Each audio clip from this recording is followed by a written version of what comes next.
Good morning, everyone. The material presented today is copyrighted and all rights remain the property of the speakers and EJC Advantage, LLC. Hello, and welcome to our monthly YL Oils product online gathering. Today is Saturday, October the 4th, 2014. I am your host, Jackie Close, and our topic today is Thieves Oil for Mold, Prevention and Elimination. And today with me is my wonderful husband, my favorite man in the world, Dr. Ed Close. Ed, are you online with us? Yes. Hello, everybody. I'm glad to be here and talk with you about thieves. Thank you, honey. We're so glad you're here. And we're really excited to have all of you with us today. So let's get started with today's training. For those of you who are new or who haven't seen this presentation before, Edward R. Close has a PhD in environmental science and engineering, and he's also a professional engineer. That's what the PE stands for, professional engineer, registered in the state of Missouri since 2001. He has been a recognized expert in environmental science and had over 50 years experience in the environmental industry. He's been advisor to more than 15 Fortune 500 companies. His BA was a double major in math and physics. His PhD is in environmental science and engineering. He's also a member of the Indoor Air Quality Association and the National Society of Professional Engineers. And if you look here on this first slide, on the left is our book, Nature's Mold RX, the non-toxic solution to toxic mold, and beside that is the cover of our DVD, Toxic Mold, A Breakthrough Discovery. And we will talk about that. All rights are reserved to this presentation. We have a lengthy disclaimer. We hope you will take time to read through it.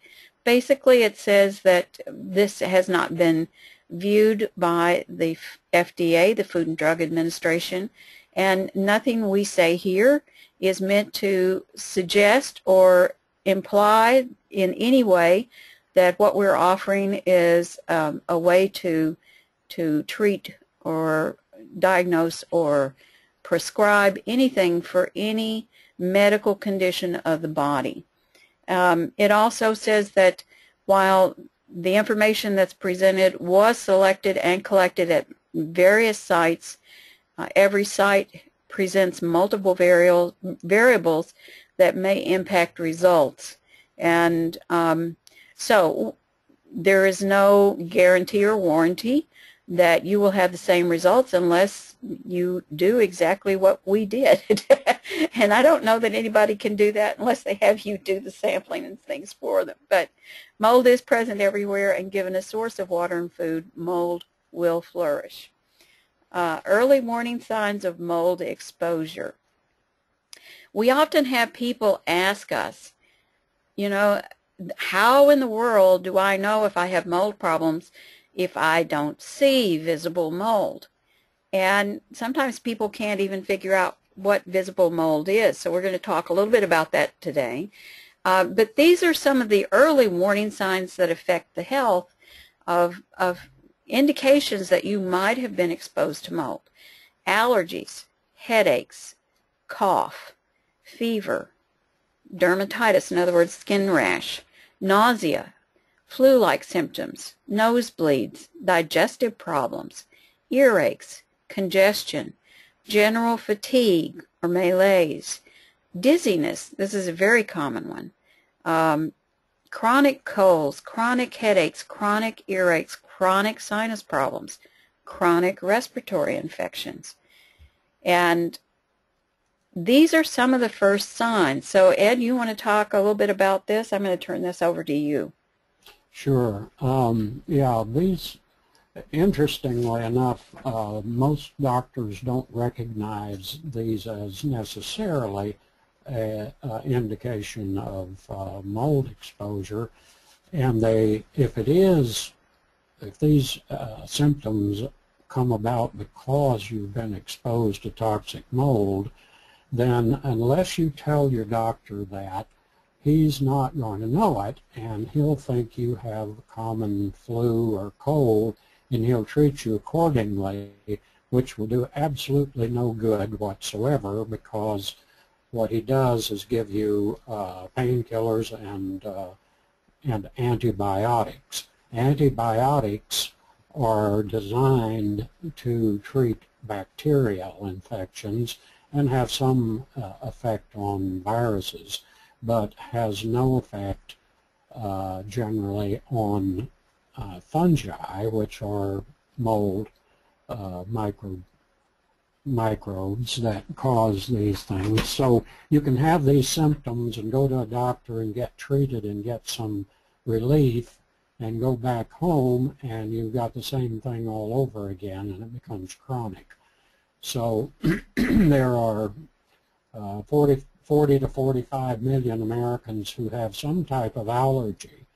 And allergies have always been a kind of a mystery to the medical community, because they are not, allergy means you've had a reaction from exposure to something, and if your immune system has been weakened by exposure to toxic mold, then you exhibit the symptoms of allergy, even though it's not, strictly speaking, an allergy. If you hadn't had your immune system weakened by exposure to mold, you wouldn't be having that reaction to pollens or whatever seems to trigger the allergy. So if you don't take care of the mold problem, then you'll have this chronically, and it'll keep coming with you. And so you need to get rid of it in your home first, but also be concerned about how to get rid of it out of your body. But there are 4.6 million cases of asthma that can be attributed to mold exposure. This is from the Journal of the Environment and Health, June 2007. This is an epidemiology with the CDC, the Center for Disease Control, said that over 80% of people with respiratory allergy symptoms are sensitive to fungi. Now, that's interesting. He could have said also sensitive to fungi, but he didn't. He said they're sensitive to fungi. What that tells you is that mold is causing you problems. Over 80% of people with respiratory allergy symptoms, mold is a part of the equation. And if you don't treat that, the other things that you do will be only temporary, and you will continue to have the problem. And that interview, I'm sorry. Yeah, I was just going to say the interview is available online. For those of you that can't see the display, it's www.achoo allergy, like a chew, like a sneeze, achoo allergy.com/browninterview.asp. Says Dr. Brown. So, Dr. Clive Brown. He's the medical epidemiologist with the CDC. According to studies by Harvard University and Johns Hopkins University, my old alma mater, more than 50% of homes, these were studies, I think mostly in Canada and the eastern U.S., but this probably applies almost everywhere, even in dry climates. More than 50% of homes have mold, and that results in a 50 to 100% increase in respiratory problems. And this is, how do you know if you have toxic mold? Well, we can talk about visible mold first, and these are some examples. These are pictures that I took personally of mold in homes or apartments or buildings that I was inspecting as an environmental engineer. And I can't see the bottom of it, and probably the viewers can't either. These are Stachybotrys on a metal attic vent on the far left. Mm-hmm. Stachybotrys on sheetrock in the center. And Stachybotrys on a concrete wall on the right side.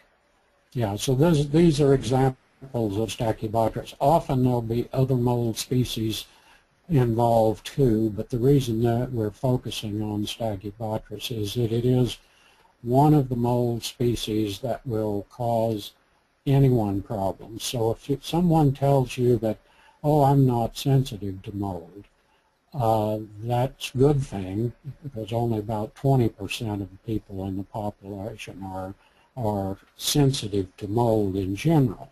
However, toxic molds produce toxins, and this particular one will affect anybody. I've seen very healthy people get sick from being exposed to Stachybotrys. And there are three other molds that I look for in particular when I'm doing a mold inspection, at least three, and the other two besides Stachybotrys are Aspergillus and Cladosporium. These are known to cause specific respiratory problems, skin rashes, pretty much that whole list that we showed you on an earlier slide. And these are just some pictures again from houses that I've inspected. These are pictures I took myself. We didn't just get them off the internet or something.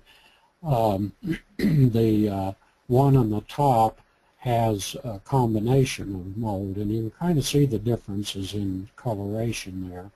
The one on the lower right is mostly Stachybotrys with some Aspergillus, and the one on the left is a basement wall that is typically damp most of the time because it's porous, and it had a host of species in different spots on it. And all of these put mold spores and toxins into the air. This slide talks particularly about Stachybotrys, which produces these mycotoxins, that means mold poisons, that are poisonous by inhalation. And dead Stachybotrys spores will not be creating more mycotoxins, but they're still allergenic and toxigenic because of the structure. So if they're not disposed of, then you can still have allergy type reactions from exposure to the dead mold spores, and that's a good thing to know, because if you just treat it with something that kills the mold on surfaces, and we'll talk about this more later, then you still have the spores in the air that can still cause, reassert themselves and cause a new growth and cause problems. Again, here's the list of things for Stachybotrys, and they're some pretty serious things. Besides the normal cold and flu symptoms, headaches, memory loss, SID, sudden infant death, has been connected to Stachybotrys. There is a lot of controversy about it because people don't want to necessarily think that just because you have Stachybotrys, all your kids are going to die. And that's not the case, but if they get exposed to it, it can cause it, especially in the very young. What they found in a study in Columbus, Ohio, was that all of this outbreak they had of sudden infant deaths, the very young children under 5 weeks, I think, if I remember right, dying, were all of those homes were infested with Stachybotrys, and so it just seems very far-fetched to argue that there was no connection.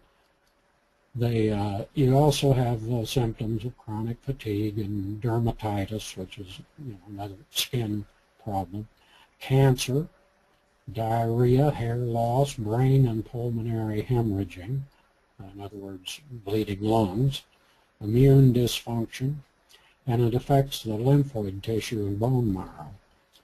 And this picture on the left is again Stachybotrys chartarum, which is generally the one people are talking about when they talk about toxic black mold.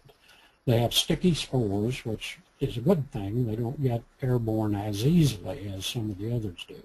But you don't want to have this particular bad boy in your home at all. Now here's Aspergillus.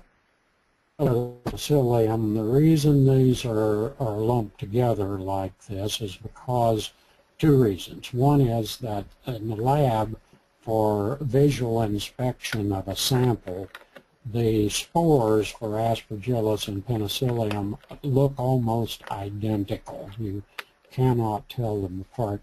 And the other reason is that there are species of subspecies, I would call them, of Penicillium that actually are bad guys too. We always think of penicillin as a good thing, and it is. It's a mold. In case you don't know that, penicillin is a fungi or a mold, and it has, like, there are other molds that have good uses, but penicillin is one, but in that same family there are, and even the one that's good for you as an antibiotic, if you're breathing its spores, can cause you respiratory problems, and there are some of the subspecies that are pretty bad.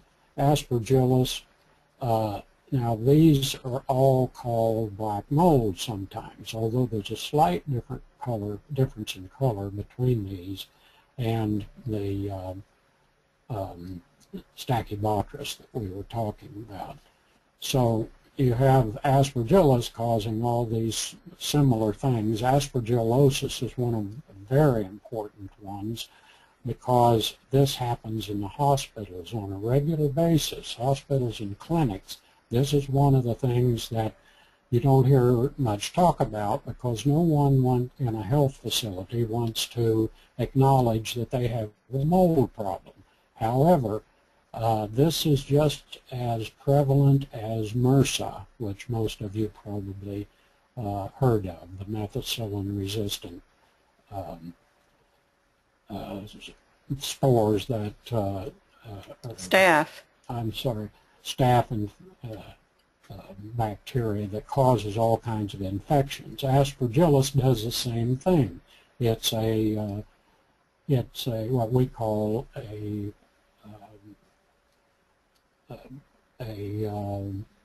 thing that takes advantage of situations. Of course, if you've had surgery or anything like that, and you get Aspergillus spores in the open wound, it will cause infection and inflammation. And this is a huge problem in hospitals across the country. Aspergillus can cause weight loss, but it's not a recommended way to lose weight by any means, because it will also make you sick. Chronic coughs, coughing up bloods, chest pains, sinusitis, definitely, and asthma and skin infections. So some of the same type things. According to a Mayo Clinic study, 1 in 7 Americans suffer from acute fungal sinusitis, and most people with chronic sinusitis, it's caused by and aggravated by fungal infection, which means mold growing actually in your sinus cavities. And we find that in samples of urine and blood. We find that people have been exposed have mold spores and mold toxins in their blood and urine. Cladosporium, this is the other one that I mentioned, and this again is a picture that I took of actually a commercial facility in southeast Missouri where they were having people getting sick from mold exposure, of course not recognizing what it was until they discovered this growth on the wall inside their, this is a machine room where they have their heating equipment. And again, Cladosporium causes allergies, asthma, mycosis, which is a fancy word for illness caused by mold, systemic fungal infections. In other words, it gets spread throughout your body. Candida, which most people are familiar with. Edema, which is water accumulating in tissues. Nail fungus, toenails, fingernails, skin infection. Bronchospasms, this is kind of another type of cough that happens in your bronchial tube areas between your nose and your lungs. And chronic cases can develop pulmonary emphysema, which is a serious disease that people really suffer from. Over 50% of patients tested in one allergy clinic who had allergy symptoms tested positive for cladosporin. So it's a very common cause of these problems. And you can go for more information on this to www.mold-help.org. And so you might want to ask a question, are all toxic or dangerous molds black? This is a question we often get. People will say, well, is it only the black mold that I have to be concerned about? And the answer is no, that's not the only thing. And here's some pictures that show mold of various colors. I've seen pink, green, blue, black, red, orange, white. People also like to ask, is there a difference between mold and mildew? Not really. Mildew is mold. It's a different species. And there are several different species that create this white fuzz that is commonly called mildew. But don't take that lightly. Some of the mold species that are visually look like mildew are actually dangerous as well. I don't have, again, are there captions underneath these? No, Okay. Is all mold visible? No, in the sense that you can have mold in your home or your workplace and not see any mold. And this is a big problem because people say, I've had a headache every time I sit down at my desk. I don't know what it is. I smell kind of a funky smell. I think there might be mold. And your landlord or the office administrator or your spouse, whoever says, well, I don't see any mold. There's no mold anywhere in here, so it's something else or it's just in your head.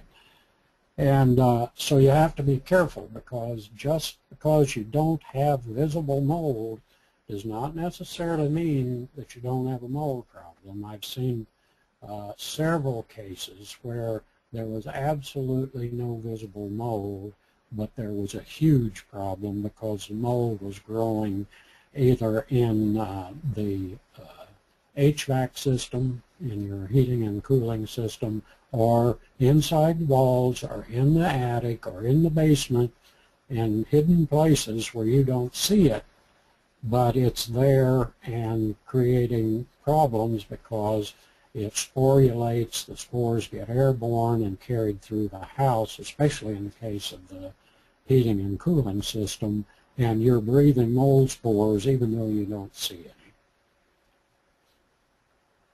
any. Ed, I think it would be good to talk to people about the difference between the size of mold spores and what they actually see as visible mold. Yes. What you see when you see mold is what's called the hypha, or the supporting growth. This is like the trees. If you liken this to an oak tree and acorns, the oak tree is the hypha, or the growth. The acorns are the spores of the mold.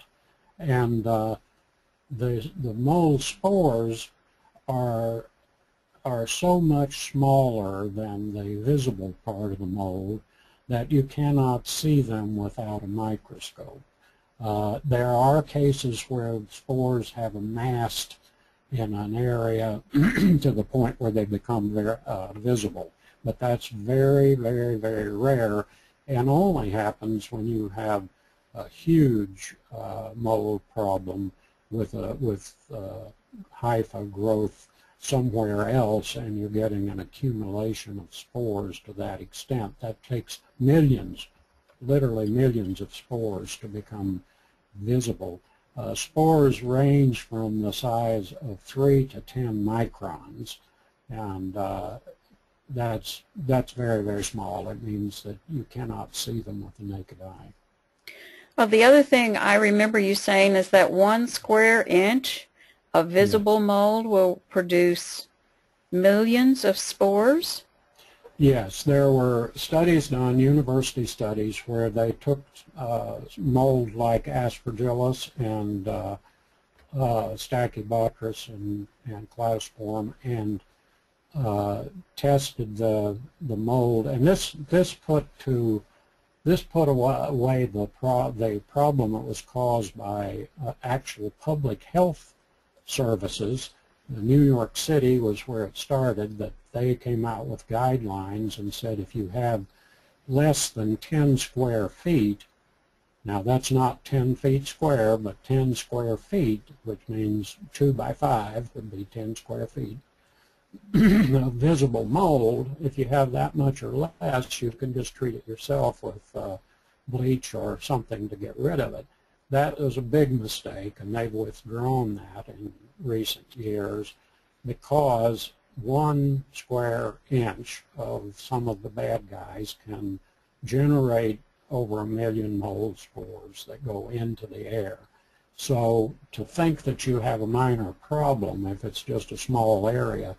The other problem is it may be an indication that there's much larger growth somewhere else that's hidden, and you just happen to see this on this one space because there was enough moisture there for the mold spores to attach themselves and start growing. Now we're back. This slide shows over 50 conditions. Well, no, it shows over 50, but there are more than 50 conditions that have been linked to mold exposure. And it's most of these are the things that we've talked about already. Cold and flu symptoms, allergies, sinusitis, asthma, nosebleed, memory loss, sudden infant death, headaches, hair loss, brain and lung hemorrhaging, immune dysfunction, in other words, weakening your immune system so that you're susceptible to all sorts of other things, verbal dysfunction, in other words, inability to speak plainly or remember words when you need them. We've had people who have contacted us that could not put complete sentences together. They no longer had that capacity because of mold exposure. Yes. I had one lady, I talked with her and I said, well, you know, one of the symptoms of exposure to the type of mold, this was after I had taken samples in her home, I said, one of the symptoms is memory loss and inability to form complete, oh, she said, I don't think that's it. It's just because I've had so much stress and so forth. But when she got out of that environment, and in other cases when the problem was cleared up, the same person was able to verbalize again. So there's no question that if you're in mold exposure, and I'd like to mention here that a lot of elderly people have mold exposure without realizing it. If you get, you know, people in their 70s and 80s and 90s often can't see as well, and they can't get up and down the stairs, for instance, so they don't go into parts of their homes anymore. And if they that are involve climbing or stairs, then they just don't go there. And if a leak has developed, which does over time, it's one of the problems of maintenance of any home or building. If you get a small leak in a basement and the mold gets started there, you can have a huge mold problem without ever realizing it. And I've seen connection between that sort of thing and memory loss and verbal dysfunction, and it's just really a terrible thing, and it's heartbreaking to see the impact it can have on people.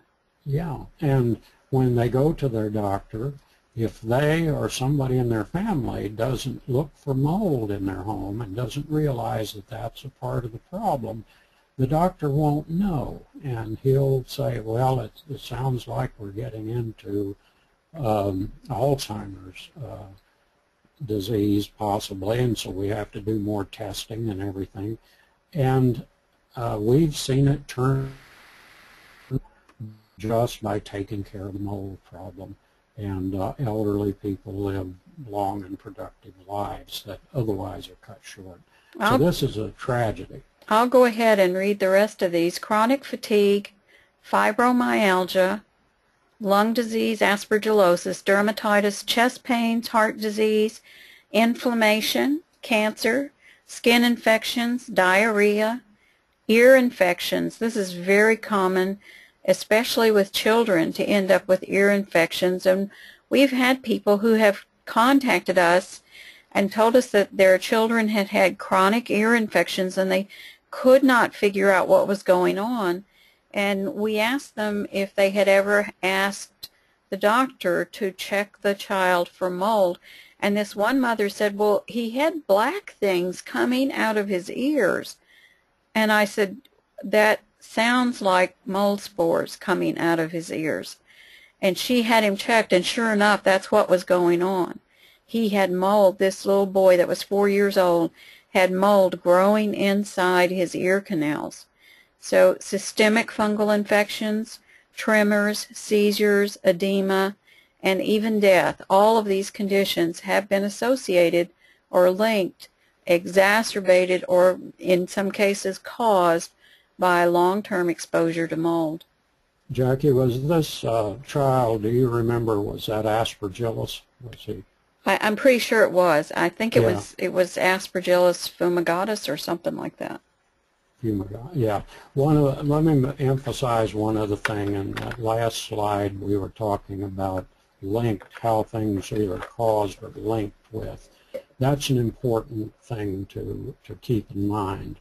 While you do have diseases that may not be caused by mold exposure, they're linked to mold exposure because the mold works in conjunction with bacteria and viruses to weaken your immune system and cause much more serious ailments than you would have if you didn't have the mold exposure. I just want to make sure that point is clear. This is why so many things are linked to mold exposure, even though they might not necessarily be caused by mold exposure.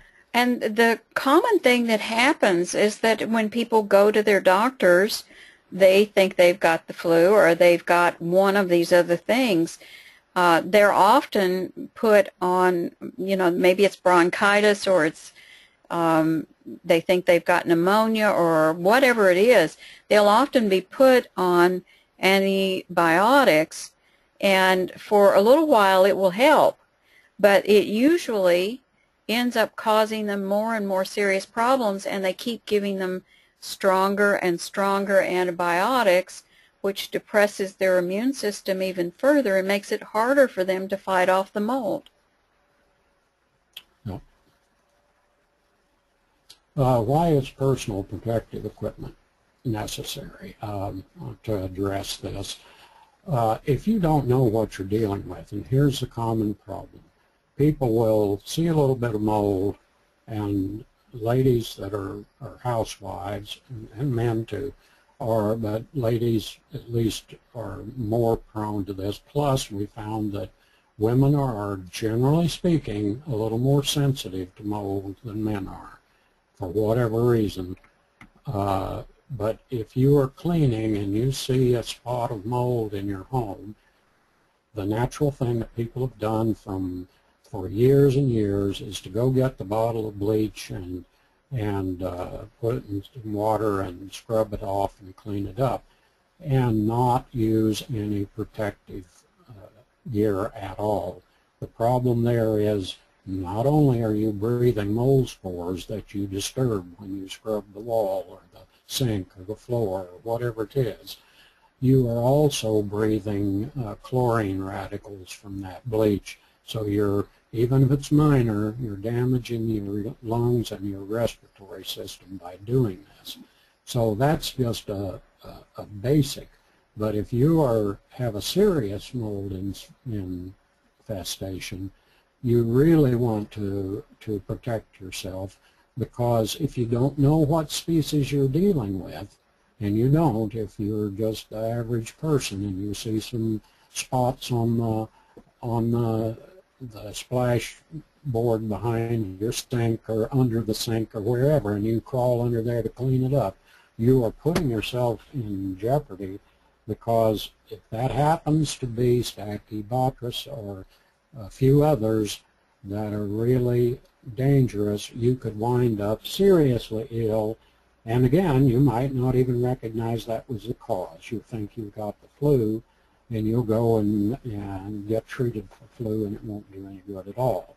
So if you're going to deal with it yourself, or if you have somebody coming in to deal with it, if they're not wearing proper protective equipment, if they don't do any sampling, if they just come in and start cleaning up, they really don't know what they're doing, and they're putting themselves at risk.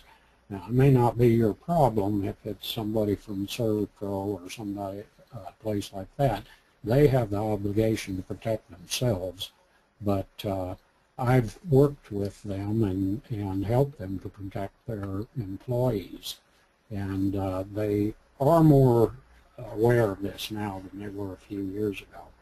But it's really important, because you don't realize that you're breathing mold spores, and yet that air, like this central picture there with pulling out a panel and finding mold infestation behind the wall where it's leaked under that window, you are putting literally hundreds of thousands of mold spores in the air just by disturbing that area. And you don't see them, but you're breathing them if you don't have the proper protection.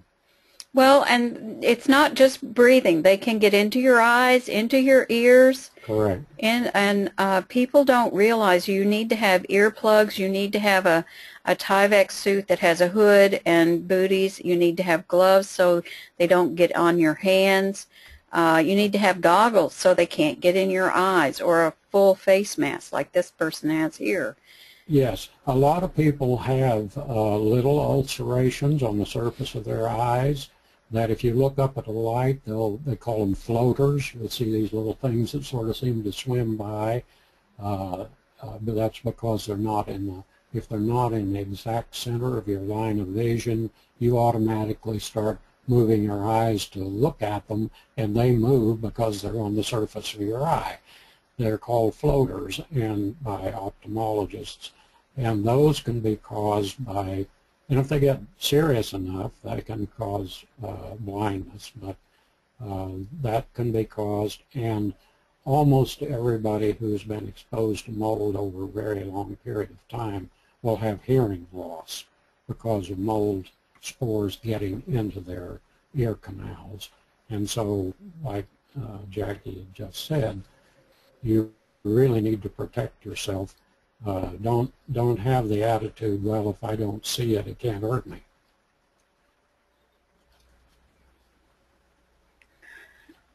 There are a couple of things I'd like you to talk about, Ed. Mold is everywhere, and it's not like you can avoid it entirely, but also the fact that the majority of what causes problems are what you breathe as opposed to what you see. I think that's important for people to understand. Yeah, mold is literally everywhere. It's unfortunately these days, so is pollution. So it's similar to that. You'll hear people say, well, we have the factories putting out pollutants, and we have our chemicals and everything, so how can you avoid it? Mold's very much the same way. There is mold everywhere. And if you live in Arizona or some dry climate, you think you don't have mold, you're just fooling yourself. mold is literally everywhere on the planet, and no matter how cold or how hot or how dry, but if it gets an opportunity, it will bloom. So what happens when I have somebody tell me, oh, I live in Phoenix, we don't have mold here? You're wrong, because if you have an air conditioner, which you better have if you live in Phoenix, you will have mold because you have a moisture source and a nutrient source for mold, and you'll have mold growing in your home, even though you might not know it. And what can we do if we have mold, and how do we reduce or avoid mold exposure and the health impacts that it can cause or exacerbate? The answer is the old saying, an ounce of prevention is worth a pound of cure. So it's a good idea to do some preventative things before you have a very serious problem. Unfortunately, most of the people who come to me already have a serious problem before they think to ask for help. But with Young Living distributors in particular, you should be aware that you need to protect yourself ahead of time and not wait until you have a serious mold problem. Now, let's look at the options, the things that we can do. There are a lot of options out there, and the standard treatment options, and we've listed most of them here, if not all of them, some of them in general categories. Most of them only treat surfaces, or they treat the air. Both these things are good and helpful, but they don't solve the problem. That makes them temporary, plus the fact that a lot of them are toxic to begin with, and so you don't want them around all the time, which means if you have conditions that are conducive to mold growth, it will come back. Among those things are bactericides, and I've come across this time after time, that people will use disinfectants that they think will take care of the mold, but there are no fungicides in there. Remember, mold is fungi. Fungi is a different animal than bacteria. Bleach is very temporary, very questionable treatment. Most authorities now who really know what they're talking about do not recommend the use of bleach for taking care of a mold problem, and we'll talk about why. But it only treats, again, on the surface, and borates, borax, and things like that, again, they will kill mold. All of these things that are listed here on this, that I will mention, that are listed on this slide, will kill mold. There's no question about that. But there are various problems. One is that some of them only treat surfaces, some of them only treat mold spores in the air, and most of them are toxic. So peroxide is one that people have used, and yes, it will kill mold, but it has to be in a very low concentration, like 2 to 3%. If it's higher than that, it becomes a hazardous material, hazardous to your health and to materials in your home. Fungicides, industrial fungicides, most of them are very strong chemicals that are also dangerous and hazardous to human health. The ones that treat air only are like ultraviolet, and there are people out there selling these and telling you that they will solve your mold problems. They don't. UV, ozone, HEPA filters, air filtration systems, and fumigation with toxic chemicals. Now, all of these, again, will kill mold, but there are problems. UV, that's ultraviolet light, will kill mold only in the area where the mold spores have to pass through. So they install these and ozone and HEPA filters in your HVAC system normally, and they're expensive because they have to go in and and change your system so that it will support this equipment that will produce ultraviolet light or ozone or will filter the air further. But all of these only treat the airstream. They do absolutely nothing to take care of the source. And that's not mentioned by the people who are out there selling these systems. They're not bad. They are good. They serve their purpose. If you have a mold problem, they will help reduce the mold spores and mycotoxins in your air. However, they will not take care of the problem. And most of the exposure that you get is through the air, but the other is through direct contact and through ingestion. And the air filtration systems, yes, they're good. They clean up your air. They do nothing about solving your mold problem long term. And the fumigation with toxic chemicals is a problem because if you reach the level, one of the things about all of these that treat the air, if you have these reach the level that will be effective in taking care of the mold spores in the air, it is also dangerous. If you're exposed to that UV, it can cause skin cancer.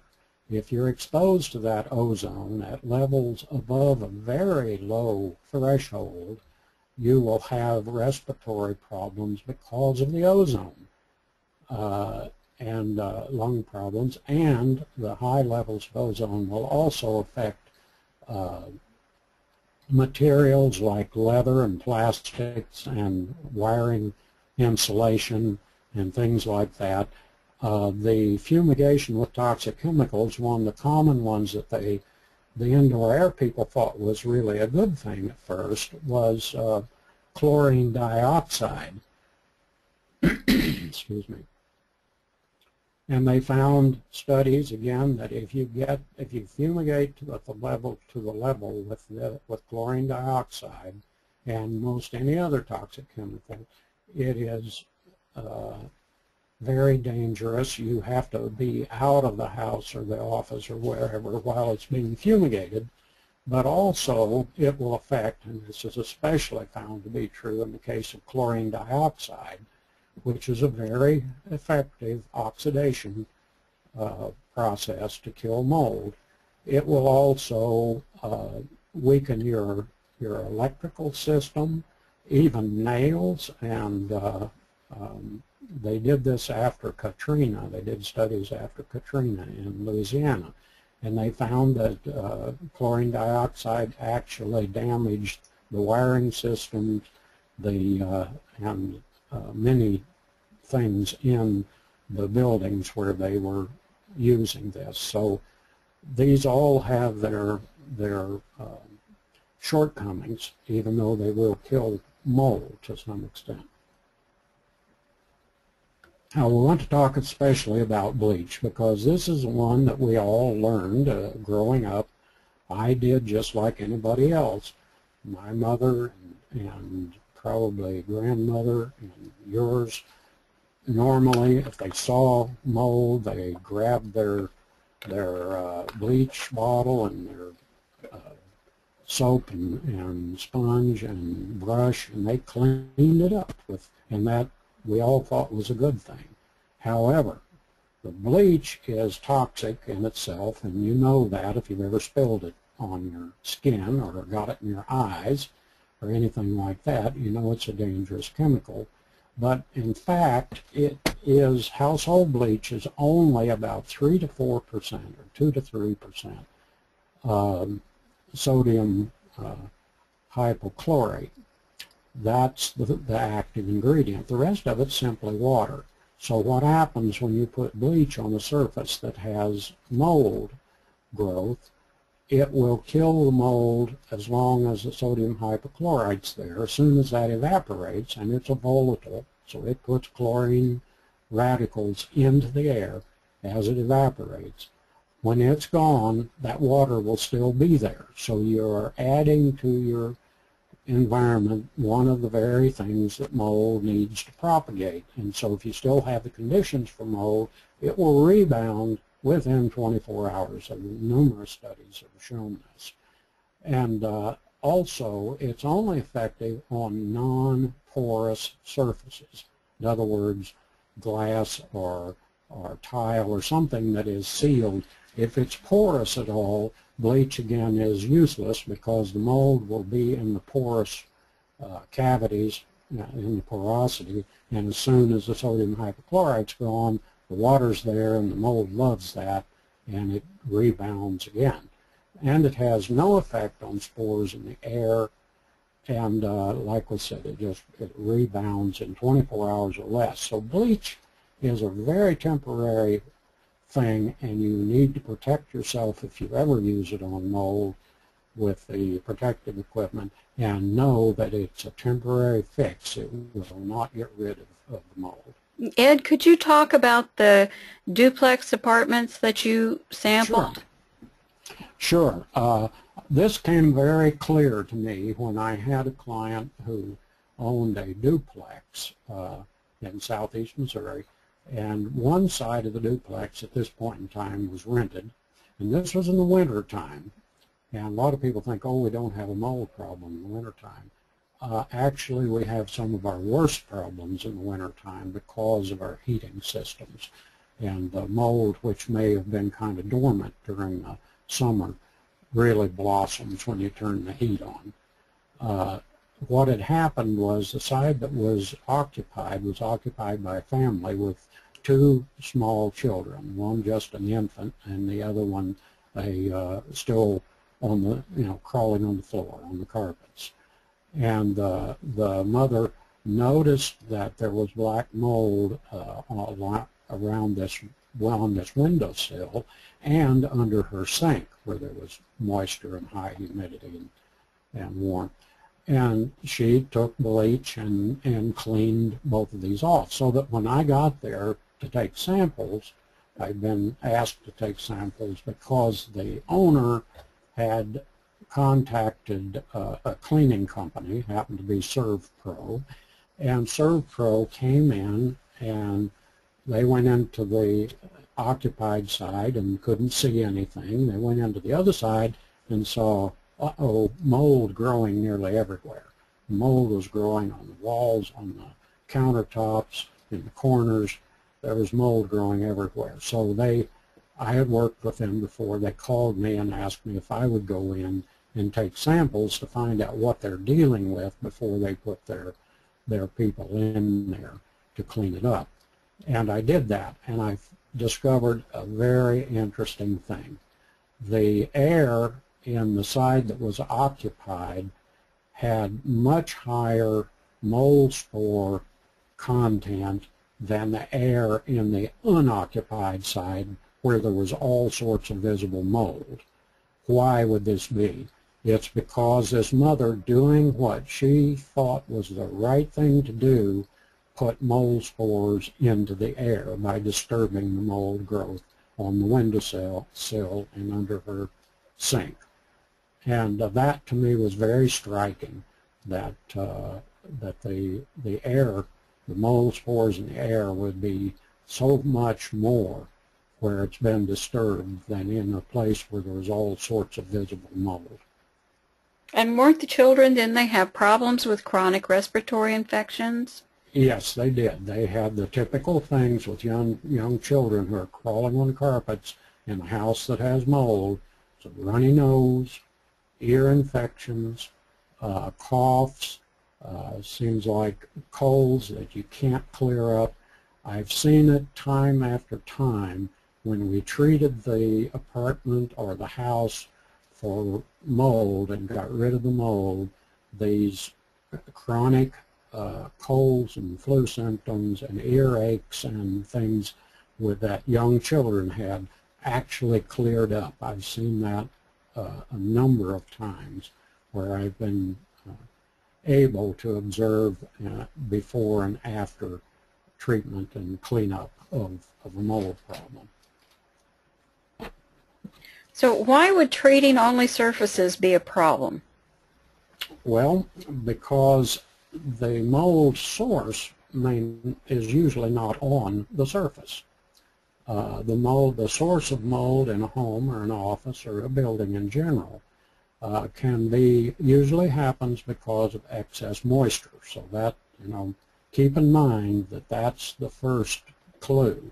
If you have a pipe break, a water heater that bursts and leaks, if you have a roof problem from a storm and water comes into your attic and runs down inside the wall cavity of your home, you have mold growing in spots where you'll never see it.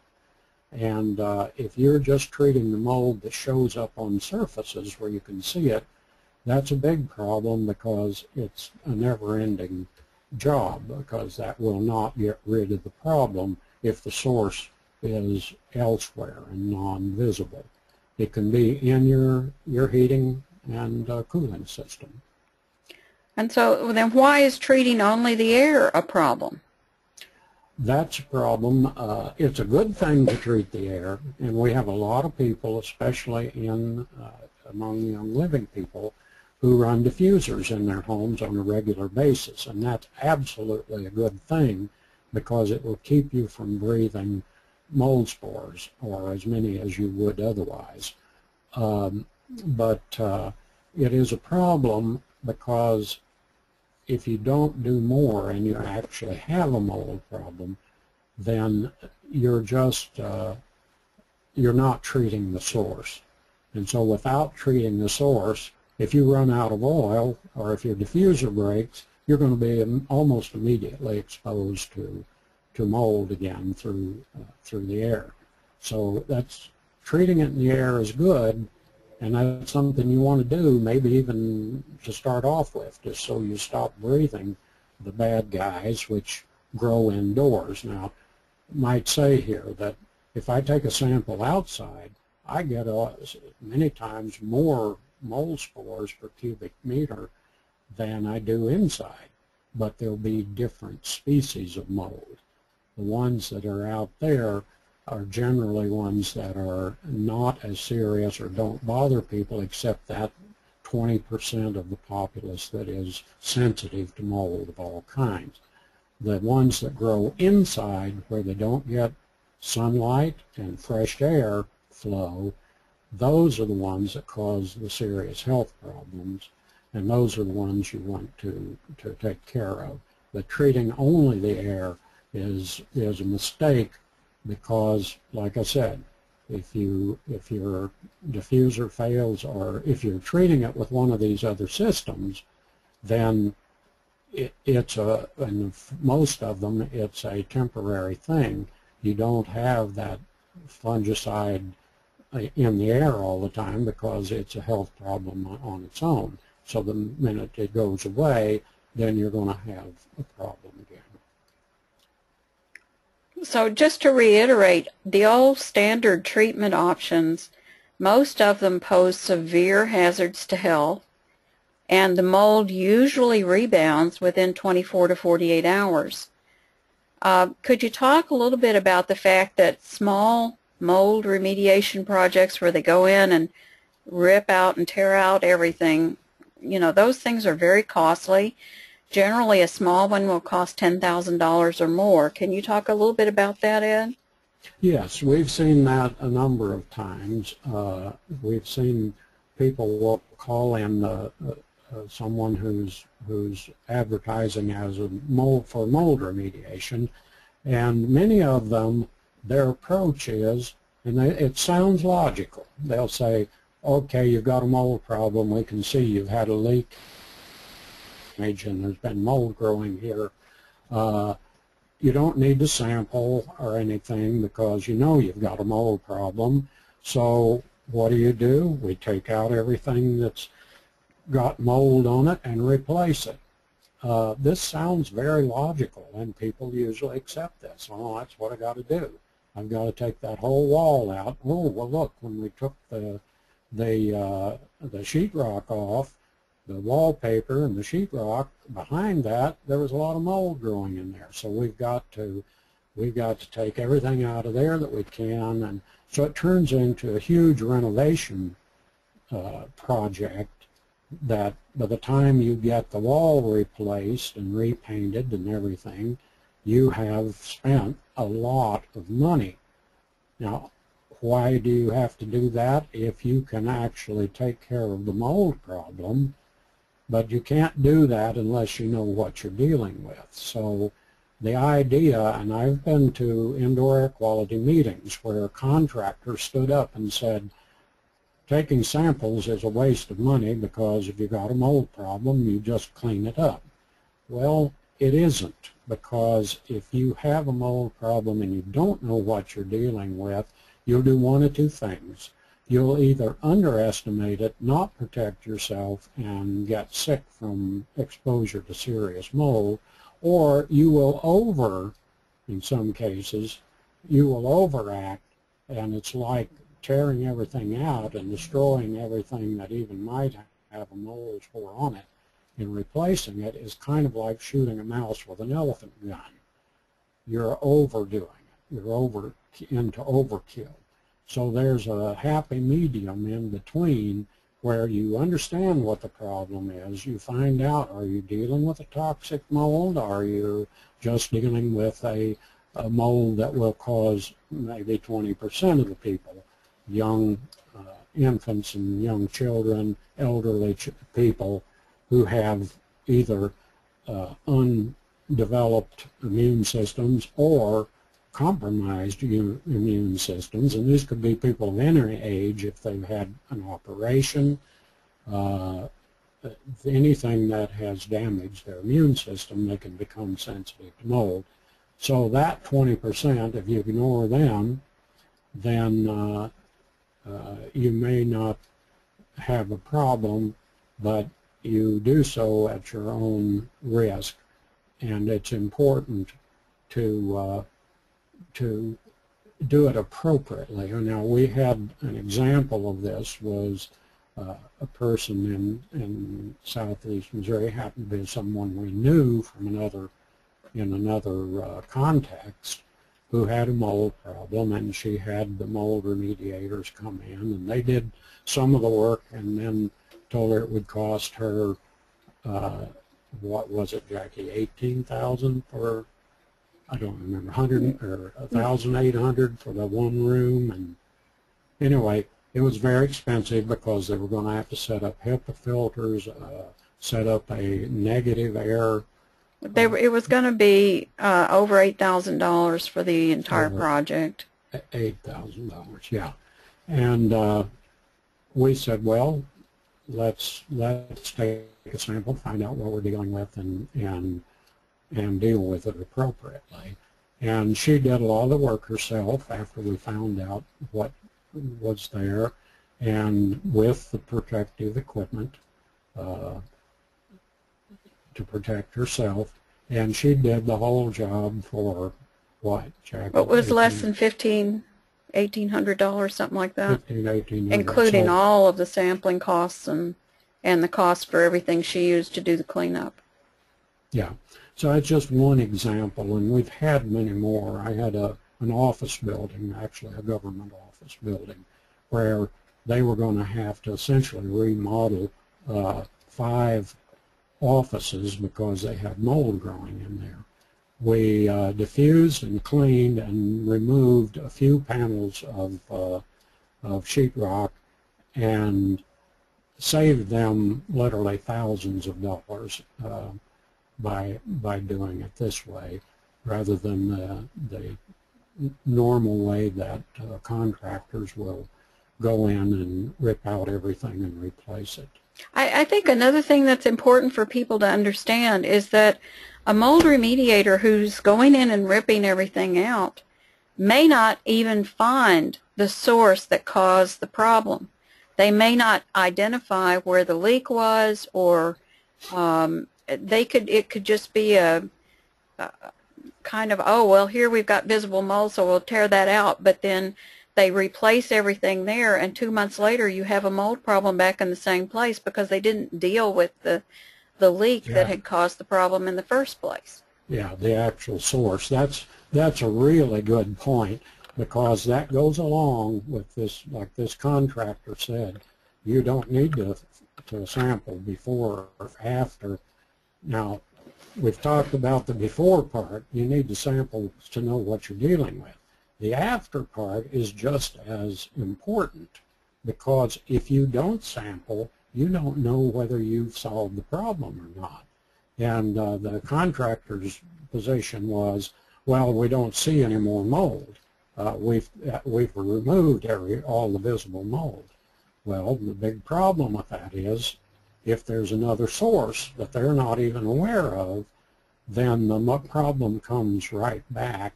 And one of the reasons they don't like to sample afterward is because they know that when they disturb pulling out the walls and everything, there are going to be excess mold spores, both dead and alive probably, in the air, and if they take a sample, it'll look like they haven't done their job. So they avoid taking samples after, because they know that the sample will show a lot of spores in the air, and they want you to think, because you can't see anything anymore, that the job's been done. But exactly as Jacqui said, if it happens, now if that was the only problem and the source has been treated and the source of excess moisture eliminated, then you're fine. But if there was another source that they did not know about, and that's very easy for that to happen, then what they've done will not solve the problem. Most natural treatments treat only visible mold on surfaces. Vinegar, we're mentioning some more here, the people have used and have some level of effectiveness. Vinegar, grapefruit seed extract, hydrogen peroxide, we mentioned before, baking soda, these things, borax, tea tree oil, all of these things will kill mold. But if you go online and you find people who are selling them for use, I haven't found one yet that uses them in conjunction with any kind of diffusing. They will tell you the way you use vinegar or hydrogen peroxide, baking soda, borax, tea tree oil, grapefruit extract, is that you mix it in water and you spray it on, or you wipe it on and then wipe it off, because it will kill the mold on surfaces. But it does not treat the problem. If the surfaces are porous, this isn't not going to do the job. And they generally do not do testing. They're just like the contractors. They don't want to do testing before or after, because they'll find that it's rebounded, as we said, and they require reapplication after a short time, because the mold will come right back. Now, Ed, could you talk about tea tree and thyme and oregano? Yes, there's another problem with tea tree oil. And tea tree oil is a wonderful oil, and as you folks were talking to our Young Living distributors, you know that we have Melaleuca alternifolia available from Young Living, and it is very definitely antifungal. But so are other oils, very antifungal, like oregano and thyme oil. There are others, but these are oils that even if you diffuse them, and they would be quite effective, and there are studies showing that they are effective on killing mold, they do not smell pleasant. We were testing some of these in the tests that we did for the book that we published that has case studies of before and after sampling and some apartment complexes that were really, we'll talk about that a little more later if we get to it. I know we're taking more time here, but that's the problem. If it's some of these oils that can be effective, they also can be offensive. The workers couldn't even stand the thyme oil in one of the apartments we were testing it in. It's just too strong. And if you've used oregano, you know that it's even stronger. Well, and it's very well known that if you diffuse oregano or thyme or tea tree for long periods of time by themselves, it can have impacts. It can be irritating to eyes and to mucous membrane. So that can be a problem for a lot of people. But most people don't want their house smelling like oregano or thyme or tea tree oil because they're a very, very strong, unpleasant type of odor. Whereas, yeah, that's a really good point. You're right, and it could also be an irritant because they're strong hot oils. now, why would those treatments, I know in all of the places where I saw people recommending those natural options for getting rid of mold, why would they require weekly application? Well, we've really answered that already, but to repeat it, it's because they will rebound, because they are not treating the source, they're only cleaning on surfaces. And so the mold's going to come back because unless you take care of the source. So what can we do that is safe and effective to avoid mold exposure? This is covered in our book, Nature's Mold RX, and in the Toxic Mold Breakthrough Discovery DVD in detail. The Nature's Mold RX has been very helpful for a lot of people because it is a scientific study that has before and after sampling, and here's an example of it.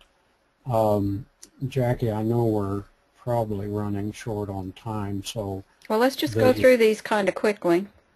We can.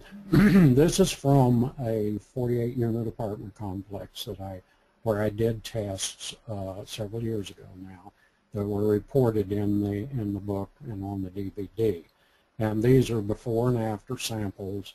And the first on the left-hand side are the conditions that were there for these three serious species of mold, Stachybotrys, Aspergillus, and Plasmodium.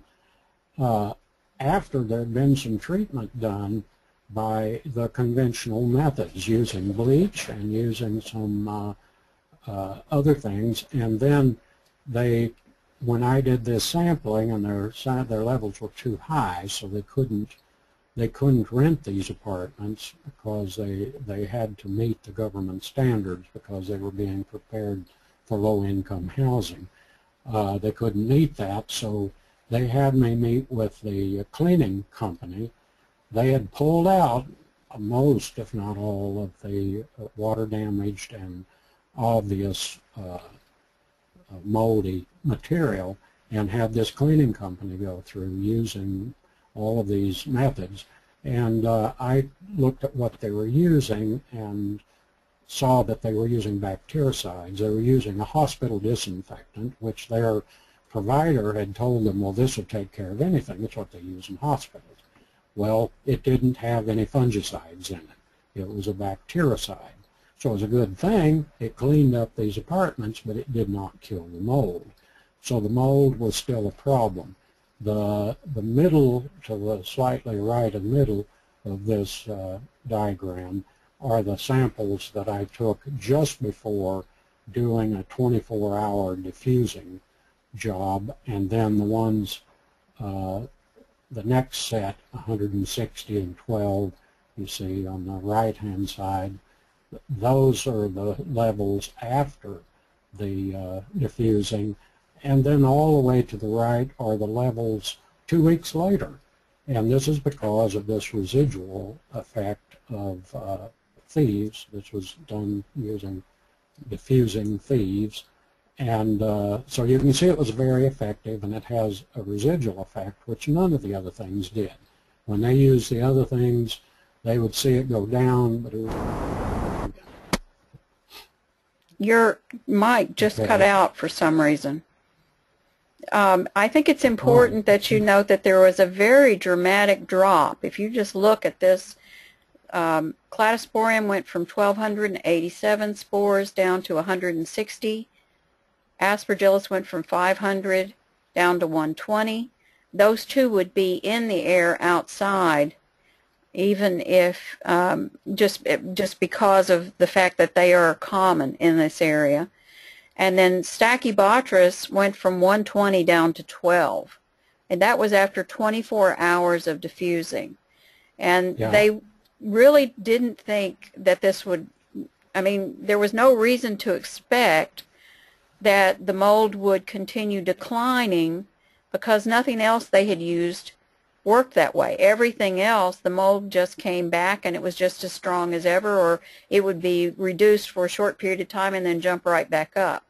But when they diffused the Thieves oil just for that 24 hours with no additional diffusing, Ed went back after 2 weeks and took more samples, and Stachybotrys was at 0, Cladosporium was down to 7, and Aspergillus was down to 53. And that was with no additional anything being done to get rid of mold. Yeah, and it's important to recognize, too, that during this time, they had workmen going in and out of these apartments, replacing windows and doors and replacing wiring and plumbing. So it wasn't like these were isolated, and yet the Thieves oil stayed in there and acted as had a residual effect up to 2 weeks, and we've seen it even go longer than that in other studies. This is another location that had extremely high Stachybotrys. I don't need to go into the details, but this is a different type of sampling. No, I'm sorry, it's not. Strike that. These are spores per cubic meter. So this is a huge infestation in this particular location of Stachybotrys, and you can see what happened after diffusing for 48 hours. So what I generally do is recommend longer than 24. I never recommend less than 24 hours of diffusing, because we've seen that that's effective in taking care of even minor and up to even medium type infestations. But after very heavy infestations, we increase the length of time to make sure that we've taken care of the problem. This is the one. These are bulk samples, which is a little different, but even with a different type of sample, where I'm sampling the material that mold grows on. This is mold colony forming units, that it have that effect as well. So it isn't just effective in the air, it's effective at the source on the surfaces. So that's an important point of this particular presentation, or this particular diagram or chart. It shows you that not only were the spores taken out of the air and kept out of the air by the residual effect, the source was treated also. That's what this shows. So the best option we found is to use the TheraPro Premium Diffuser. As you probably know, there's a new diffuser out there. I have not personally tested it, and that doesn't mean just running it in the house. We do have one running in the house, and I really like it. The new diffuser. What's it called, Jacqui? The Aromalux. The Aromalux. That's a wonderful diffuser. It has a lot of the features I've been wanting for helping to deal with mold problems, but I have not been able to get enough of the units into a mold exposure environment to test them over time. Well, and one of the problems is that it has a limit of 10 hours on the time that it will run, and you need to be able to run the diffuser longer than 10 hours. So yeah, that just means you have to go in before 10 hours are up, and I haven't tested it to see if there's a die-off rate as the level gets lower in there either. So we're not recommending it. We're not for mold. We're not saying that it might not be effective. We're just saying that we can't recommend it at this time. Whereas the TheraPro, we know works. I tested these in a real mold environment. I tested a dozen of these units over a short period of time in a highly infested and mold-infested environment, and found out that they are as effective as the older diffusers that I used in the original tests that are reported in the book. So this is your best option as far as we're concerned right now, and use Thieves Household Cleaner for cleaning up. Might mention that this, in those of you that can see the screen, there's a pamphlet that we produced that compares Thieves Household Cleaner with the #1 best-selling household cleaner on the market. And the results are really interesting because it's the other one is toxic, the other one does not do many of the things that the Thieves Cleaner does. So it's very superior to the best, most popular house cleaning out there, house cleaning products out there. And that you need to know, because people are used to using certain products that they get at the supermarket, and they might not realize that they are using toxic chemicals that can be hazardous to their health, and that they do not do the job as well as these do. Now, if you've tried these and you found, well, they didn't quite do what I was expecting, there may be reasons. You may not have been using them according to the recommendations. This cleaner is very concentrated. If you look at the dilution rates that you can use for various types of cleaning, from degreasing down to cleaning windows, you'll find that you need to dilute this quite a bit, and so it goes a lot farther. And we've done studies that show that it's actually cheaper than what you're buying at the supermarket. So you not only can improve your health by replacing whatever you're using for cleaning products, you can actually save money using these, and that's demonstrable. We can show you that if you have any doubts about it. The other thing is that if you're using the Thieves Household Cleaner to address visible mold, and we do recommend that, you should use it for interior spaces undiluted. In other words, don't add any water if you're cleaning mold to the Thieves Household Cleaner, because you're going to get maximum action and the least amount of water left there if you're not diluting the household cleaner with additional water. So for cleaning up mold, indoors, do not dilute the Thieves Household Cleaner. If you're using it for outdoors, it's a different story. And this is a patio test that Ed did. This was before, over here on the left, and then he applied the Thieves Household Cleaner, and he let it just sit there, and it was diluted 1:4, so 1 part household cleaner to 4 parts water, and he sprayed it on this area about, what was it, about 3 by 3 or 5 by 5, Ed? Yeah, it's about probably 5 by 5. He let it sit for about 15 minutes, and then he scrubbed it with a mop. What kind of mop was it? Well, actually, I scrubbed it with a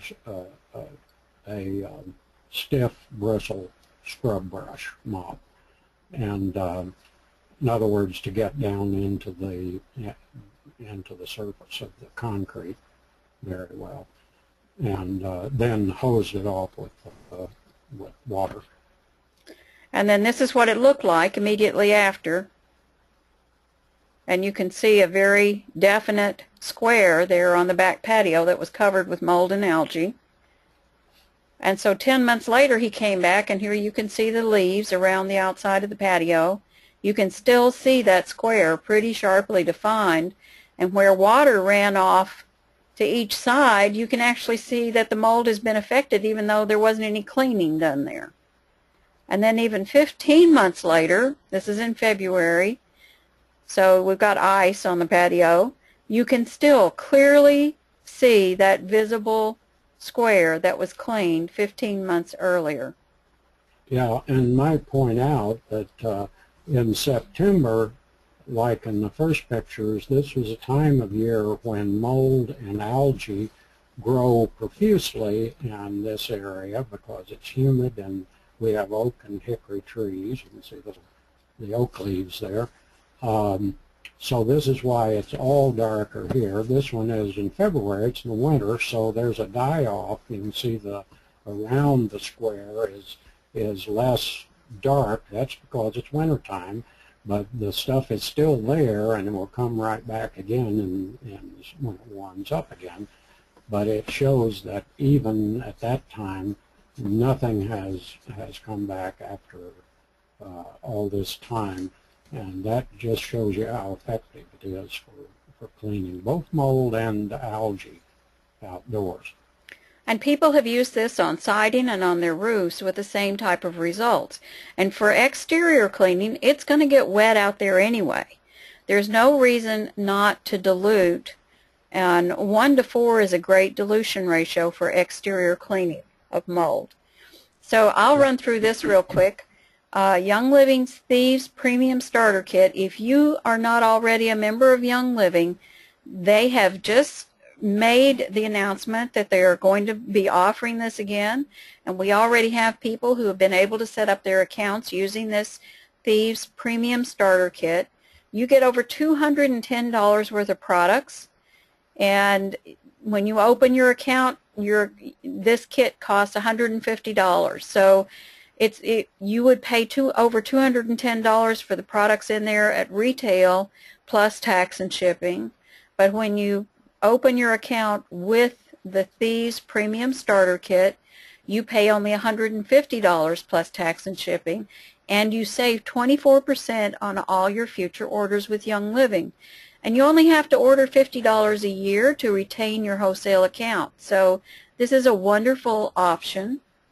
Now, if you're already a member of Young Living, or if you're starting your Young Living account, the Essential Rewards, Loyalty Rewards Program, this is an option, is huge. And they have a Thieves Essential Rewards Kit that is only available to people on Essential Rewards. And that is a monthly program where you agree to purchase at least $50 in products each month. When you do that, first of all, like this kit, the Thieves Essential Rewards Kit, you would pay $172 for the products in this kit if you purchase them at retail. If you purchase these products at wholesale prices, exactly the same products, you would pay $131. But when you're a member of Essential Rewards and you purchase the Thieves Essential Rewards Kit, you only pay $115. So that saves you $16 off the wholesale price for these products, right off the top. And on top of that, Young Living gives you 10 to 20% back in points that you can use to get free products, and they also reduce your shipping charges. So they subsidize shipping, and it's huge because normally what you would pay less with an Essential Rewards order for 5 pounds to be shipped to you than you would for 1 pound at the lowest ground shipping rate. So if you paid for 1 pound to be shipped to you at the lowest ground shipping rates and you were just making a regular order, you could get 5 pounds shipped to you instead and pay actually a little bit less money than you did for that 1 pound. That's just by being a member of Essential Rewards. And Jacqui? Yes? Let me make, maybe you're going to say this, but I wanted to make sure that we made this point also, because you mentioned that to be on this you have to agree to order at least $50 worth of product every month. And believe me, that's not a huge requirement because we order a lot more than that, and it saves us so much money. Ordering using these products saves you money in so many different ways. You replace the cleaners that you normally have been using that you buy at the supermarket, and you get the benefit that you're not breathing toxic chemicals that you are when you get the common brand name products from the supermarket. You'll find that they're also more effective over time. You will save a lot more than that $50 a month. So it's a commitment, but it's a really good one. It's an investment in your health and prosperity because it will save you money in the long run. And just purchasing one bottle of Thieves oil and one bottle of the household cleaner would more than cover the $50. So, I mean, it's not like you would have to purchase a whole lot. That's at the wholesale price. So, it's not a huge commitment. And it is the best way to save the most money on everything you order. So now we've come to the part where we can ask you for your questions. I'm sorry we've been on as long as we have. I want to thank all of you for staying with us. Most of you have. So does anybody have questions? We'll mention too that this will be, if I'm not mistaken, Jackie, we'll have this available in the archives so people can see it later too. Right, and I will mention that again in just a minute. If you have a question and you're typing it in, I'm going to check and see if I can see anything. And so far, I don't have anything being shown that anybody has submitted. Okay, somebody has raised their hand, so I'm going to expect that they are sending a question. If anybody else is wanting to send a question, if you'll raise your hand, then we'll at least know that that's coming. And we'll watch for it here. Hopefully we'll get it pretty soon.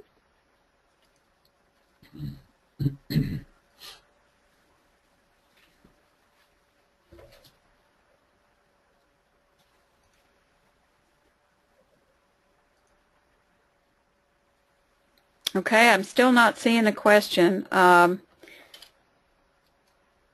me check chat and see if it came there. Nope.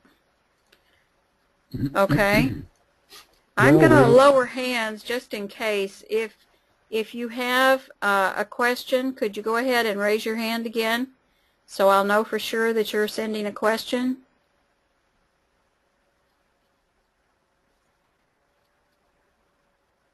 Well, Jackie, I might mention that we designed this particular presentation to answer questions that we have had repeatedly over the last few years about using Thieves and Thieves household cleaner for taking care of toxic mold.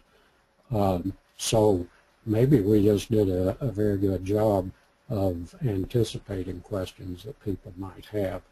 And other questions that people have asked in the past is about square footage that you can treat using the diffuser and things like that.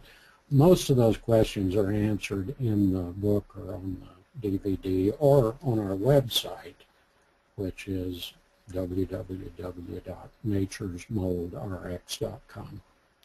Okay, we've got a question. How many drops of Thieves oil would I use for a quart of cleaning water and a bucket just for general cleaning in kitchen or bathroom? We don't recommend using Thieves oil to do cleaning, general cleaning. We suggest using the Thieves household cleaner. Yeah, and the reason for that is it has an emulsifier in it as well as the Thieves oil. Now you can fortify the cleaner and your bucket of water with some Thieves oil if you want to, if you have a stubborn problem that you're trying to clean up. But in general, you can use the cleaner, the household cleaner, because it has an emulsifier in it. It's more effective. Okay, I just received my order in the mail. I specifically asked, Laura, can you finish the question? I'm not sure what the rest of the question was.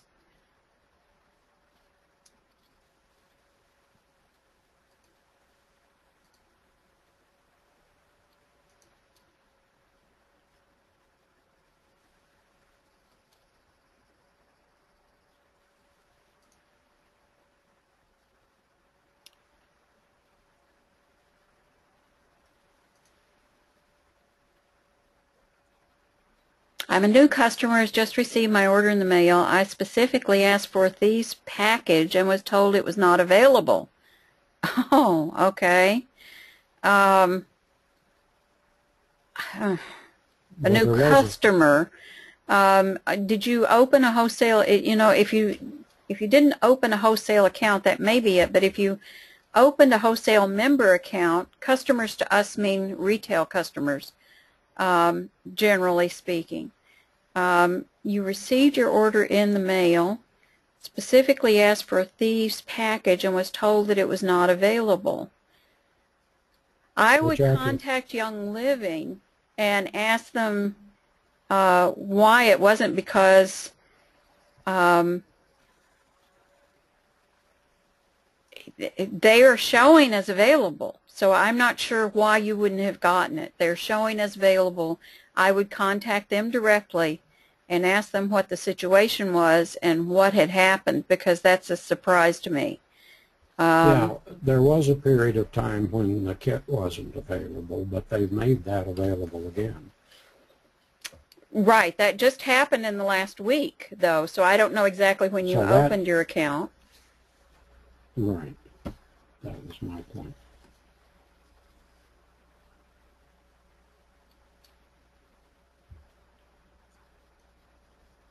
Did that help, Laura? If not, let me know and we will work with you. But I would call Young Living 1-800-371-3515 or use the live help and ask them what's going on there, because they just made the new kits available about a week or so ago, and I'm not sure why you wouldn't have gotten the Thieves package. It's kind of news to me, and if that's happening, we need to know about it.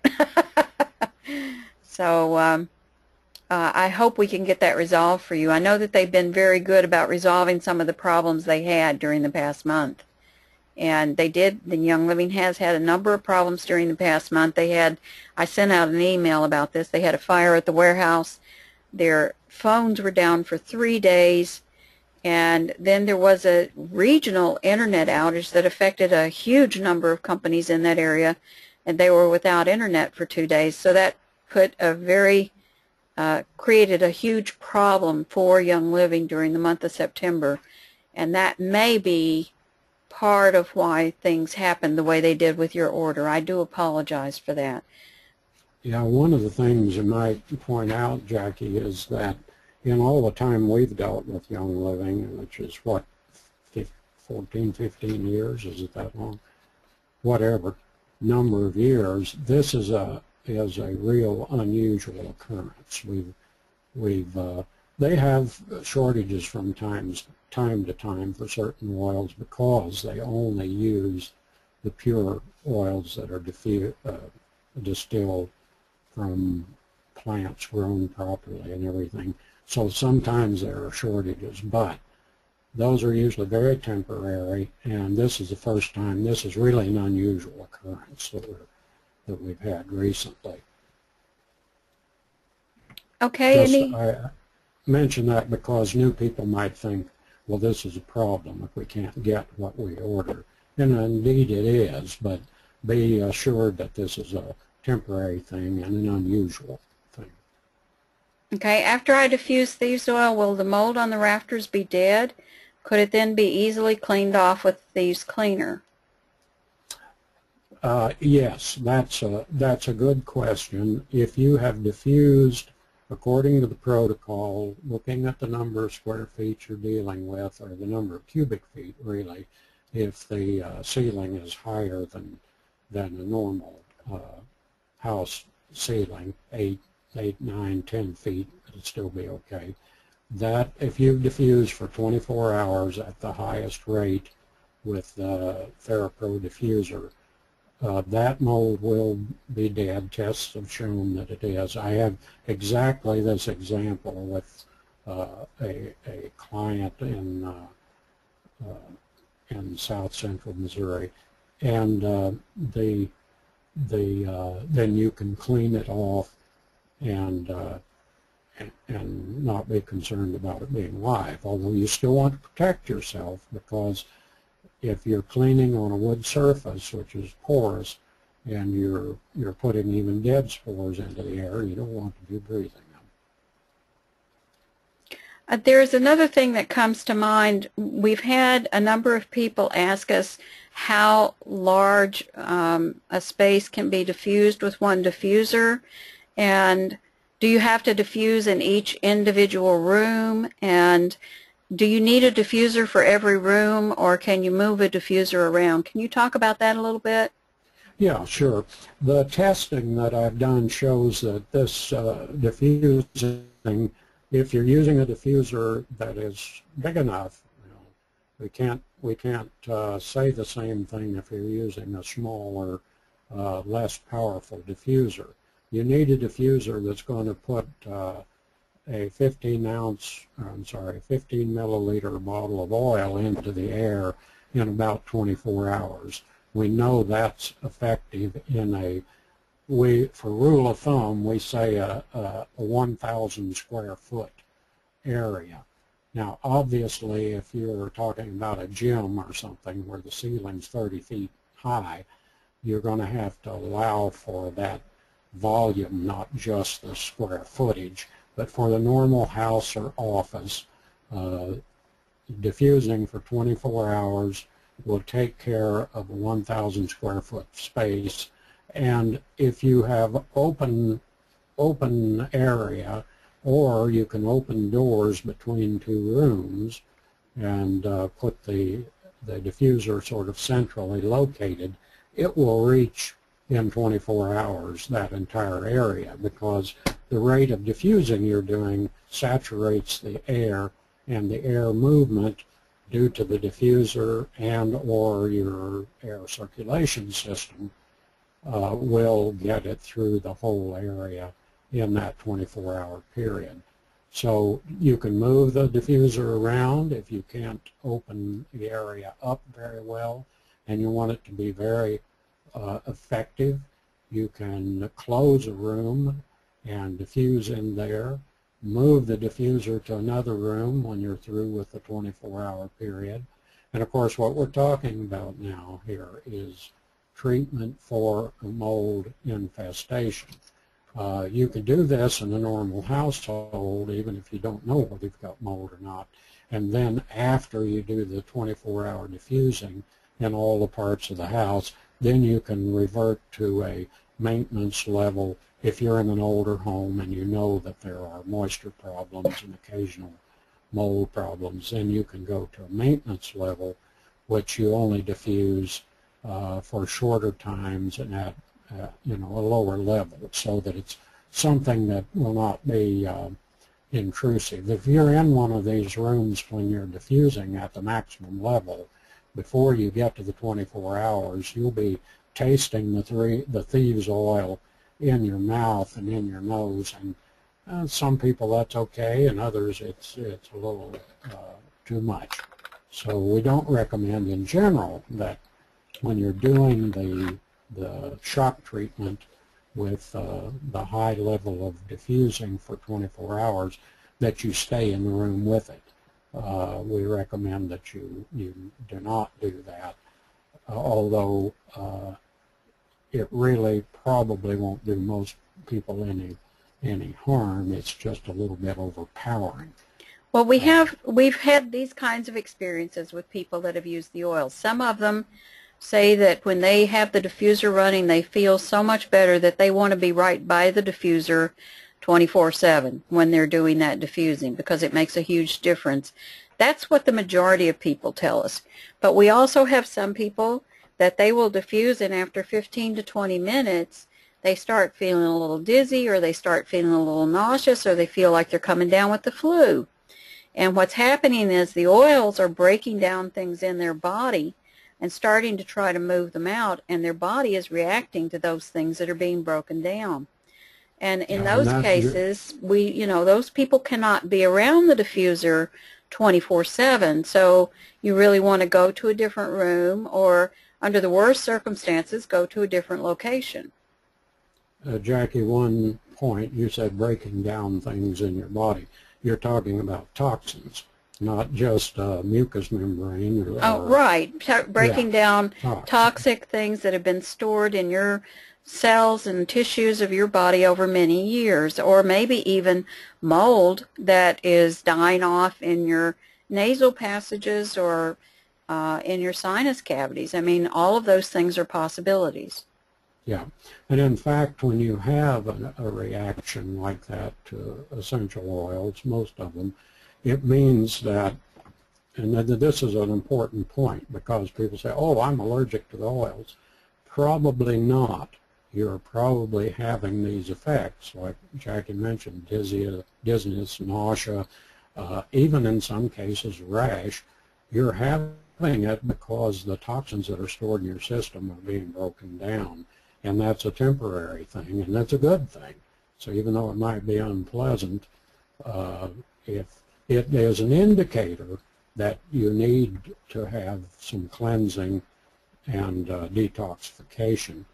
And I know very much about that because as an environmental engineer, I was exposed to a lot of things over a lot of years, even wearing as much protective gear as I did.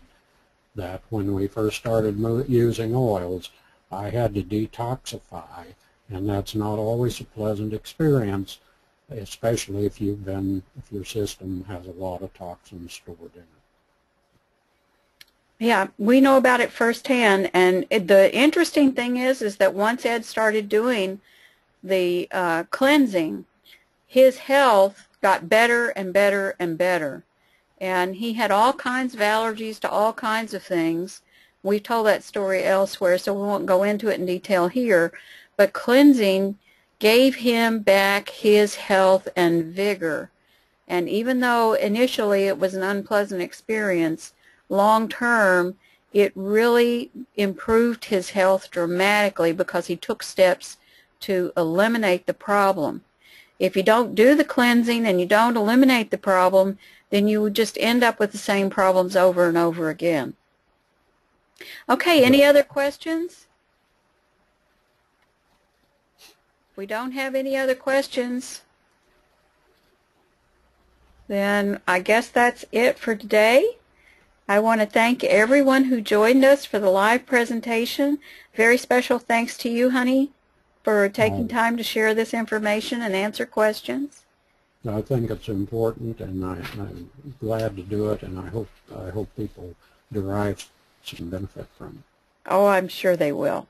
And for all our listeners, if you would like additional information about using or purchasing essential oils, please contact the person who introduced you to the oils or told you about this program.